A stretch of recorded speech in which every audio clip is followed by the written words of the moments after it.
बिस्मिल्लाहिर्रहमानिर्रहीम। बता दिया उन्होंने डॉक्टर हाफिज़ आसिम साहब ने। मेरा नाम तो बता दिया, डॉक्टर अब्दुर्रहमान। मैं भी इसी क्लब का हिस्सा हूँ जिसमें doctor Tariq, doctor Saeed, doctor Shahid साहब यानी 40 साल फैमिली प्रैक्टिस करते हुए हो गए। 30 से 32 साल क्लिनिकल पैथोलॉजिस्ट के तौर पर। ज़्यादा टाइम नहीं आपका लूँगा, एक छोटी सी टॉक है। अभी तक आप उस शहर में मुब्तला होंगे जो आप पर doctor Tahir, doctor Saeed, doctor Tariq मियाँ ने किया होगा। मगर ये जो छोटी सी टॉक है, ये बहुत आजकल जो आपकी फैमिली प्रैक्टिस के हवाले से कॉन्फ्रेंसेस होती हैं, उनमें इस पर बहुत ज़ोर दिया जाता है, और ये है personalised care in family medicine. शायद आपको ये मुश्किल सा लगे, लेकिन जब आप छोटी सी ये मेरी टॉक सुन लेंगे तो आपको पता चलेगा कि ये तो आप ऑलरेडी, जितने भी मेरे वर्दी कुलीग्स हैं, फैमिली फिजिशियंस हैं, वो ये ऑलरेडी प्रोवाइड करते हैं, क्योंकि जो प्रोवाइड करते हैं वही सक्सेसफुल हैं, और जो प्रोवाइड नहीं करते पर्सनलाइज केयर, वो सक्सेसफुल नहीं है। तो चलिए आगे चलते हैं।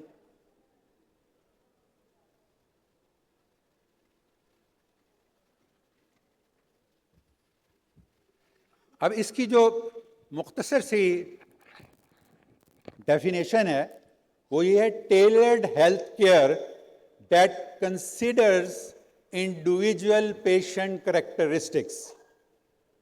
और इसकी जो इम्पोर्टेंस है वो ये है कि ये होलिस्टिक केयर जो होती है उस पर फोकस करती है, जिससे लॉन्ग टर्म पेशेंट और डॉक्टर का रिलेशनशिप बनता है।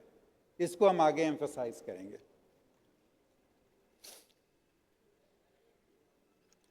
अब ये एक छोटी सी मैंने बनाई है प्रेजेंटेशन कि देखें, बेसिकली ये जो पर्सनलाइज केयर होती है ये कम्प्रीहेंसिव केयर होती है।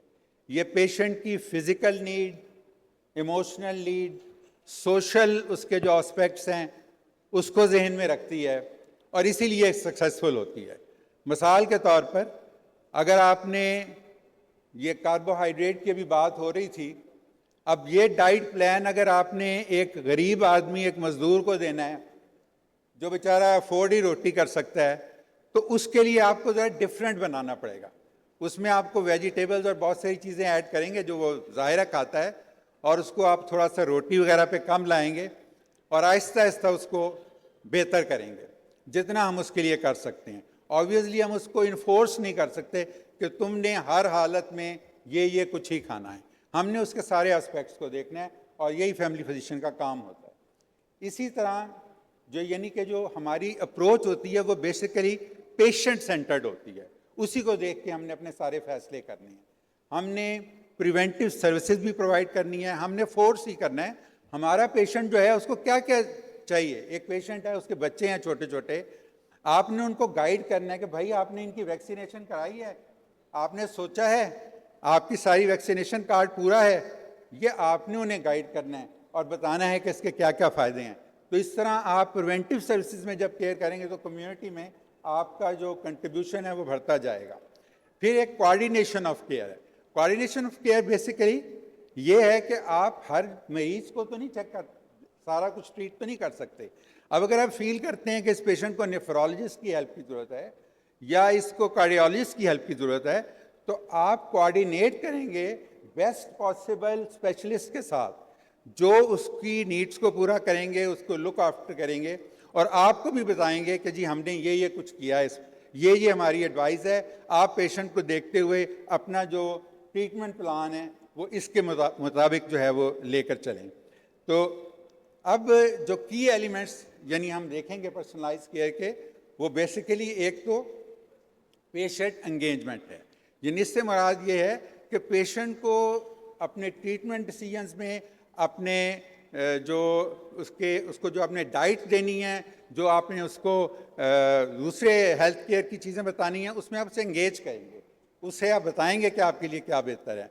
फिर इसका क्या होगा कि डिसीजन मेकिंग में आप उसको बेसिकली इन्वॉल्व कर सके होंगे। फिर आप उसकी कंप्रीहेंसिव हेल्थ असेसमेंट करेंगे। ये बड़ा ज़रूरी होता है कि आप सुपरफिशियल ना रहें। पेशेंट आपके पास बार बार आता है, आपके पास ज़्यादा वक्त नहीं है, कोई बात नहीं, आप उसको थोड़ा थोड़ा बताते रहें, थोड़ा थोड़ा असेस करते रहें, आगे चलते जाएं, कंप्लीट असेसमेंट करें। और उसके बाद क्या होगा कि आपकी जो उसकी मेडिकल हिस्ट्री, उसके लाइफस्टाइल, सारी चीज़ों को आप करेंगे तो नतीजा क्या होगा कि आप उसके लिए कस्टमाइज ट्रीटमेंट प्लान बना सकेंगे। यानी हर पेशेंट का अपना एक कस्टमाइज ट्रीटमेंट प्लान होता है। वो जो प्लान होता है वो हर एक से डिफरेंट होता है, उसकी नीड्स को पूरा करता है। यानी जैसे कि इसमें अब आ भी गया है कि टेलर्ड बेस्ड इंडिविजुअल सर्विसेज। तो इसके बेनिफिट क्या होते हैं? पर्सनलाइज केयर जब आप करते हैं तो क्या बेनिफिट?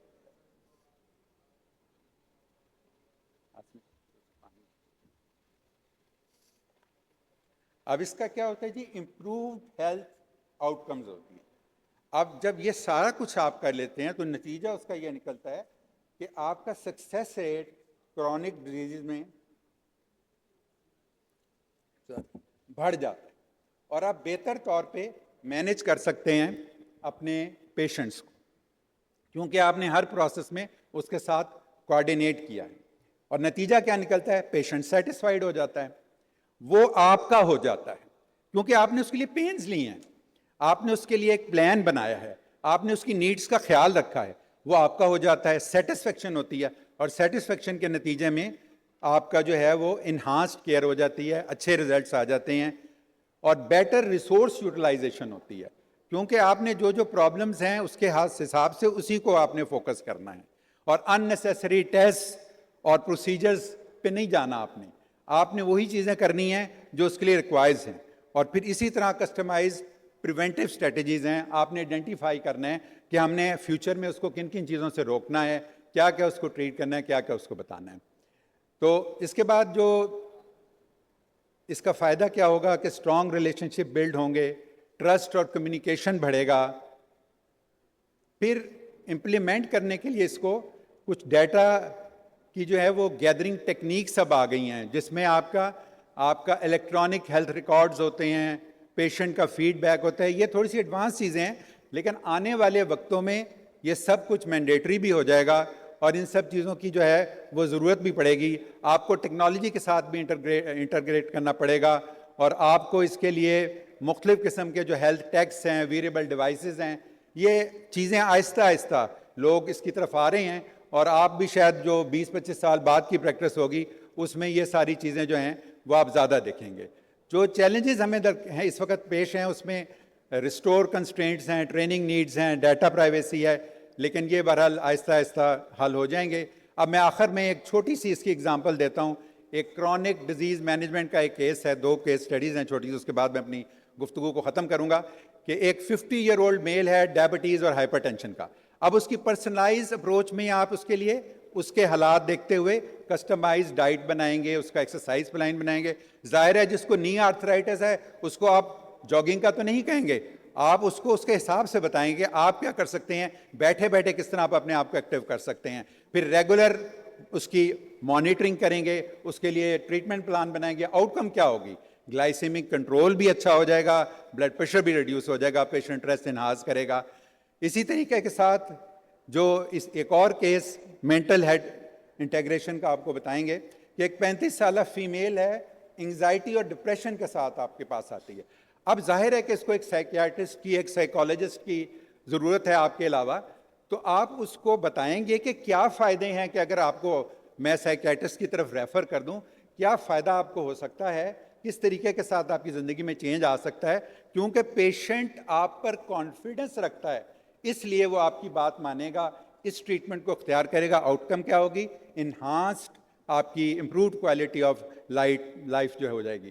तो फ्यूचर डायरेक्शन में एडवांसमेंट AI और दूसरी चीज़ें आएंगी जो आपको डाटा एनालिट करके दे देंगी, लेकिन ये बात की बातें, इस पर किसी वक्त दोबारा बात करेंगे। तो कंक्लूजन ये है कि जो पर्सनलाइज केयर है वो फैमिली मेडिसिन को इन्हांस करती है by tailoring approaches to the individual need. तो हमें ये इम्प्लीमेंट करनी चाहिए। मुझे पहले ही पता है कि आप जो GPs जो मेरे सामने भी बैठे हुए हैं कोलीग्स, ये सब कुछ इसमें से अक्सर करते हैं, तभी तो इनका स्ट्रॉन्ग बॉन्ड अपनी पेशेंट्स के साथ है। बहुत बहुत शुक्रिया।